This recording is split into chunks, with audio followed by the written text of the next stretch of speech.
the woman who feels no pain, fear, or anxiety. Joanne Cameron has never felt rage, dread, anxiety, or fear. She's never had a fight with her husband. She didn't flinch during childbirth. She only knows she's burning when she starts smelling flesh. This is the result of a unique genetic mutation. In fact, only 2 people in the world are confirmed to have it. One of them is Joanne, a 75-year-old retired teacher. She lives in the Scottish Highlands. In 2013, she underwent a trapeziectomy, a surgery used to treat thumb arthritis. She insisted she wouldn't need painkillers. Dr. Shrivastava assumed he was dealing with a stoic Scot, but this wasn't the case. Cameron's hands had never hurt, but they'd become so deformed that she couldn't hold a pen. The same had happened to her hip. She had no pain, but her family noticed she wasn't walking normally. Cameron saw her doctor about it several times. The question was always, "How much pain are you in?" The answer was always none. Cameron underwent her thumb surgery under anesthesia. Afterward, Dr. Shrivastava did a little trick. He pressed on the inner edges of her eye sockets. Typically, this shocks people awake. Cameron felt nothing but pressure. Dr. Shrivastava knew it was extraordinary. He put together a research team from around the world. Usually, people who don't feel pain suffer from neuropathy, interruption of pain sensation along the nerve fiber.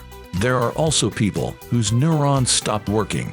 This is often the result of disease, syphilis, lupus, diabetes.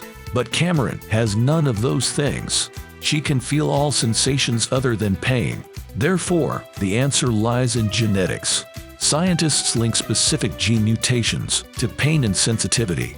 Take the Mars-Seeley family in Italy. For example, 6 of them share a mutation in the ZFHX2 gene. They barely ever sweat and are insensitive to heat. The Mars-Seeley syndrome may seem like a superpower, but there are some downsides. Letizia's mother suffered multiple fractures in her youth. She didn't notice, and her bones never healed properly. Cameron has had similar experiences. She regularly burns herself and feels nothing. She cuts herself in the garden and sees that she's bleeding. But none of that has been that severe. Once, Cameron had a minor car incident. The other driver was shaking like anything. She stayed completely calm. "I don't have adrenaline," Cameron says, but she still finds joy in life and doesn't want to change. Apparently, she has a mutation in her FAAH gene. The FAAH gene mutation is common. About a third of the population has it. It boosts anandamide levels, reducing anxiety and forgetfulness. But Cameron also has a unique pseudogene. This class of genes had been overlooked up until now. Cameron's case may help do at least 5 things. 1. Prove that pseudogenes are more important than we realize. 2. Develop post-surgical pain relief. 3. Accelerate wound healing. 4. Potentially treat anxiety and depression. 5. Alleviate the opioid epidemic. Plus, we could all try to be a little more like Cameron, joyful and unbothered by all of life's nasty feelings.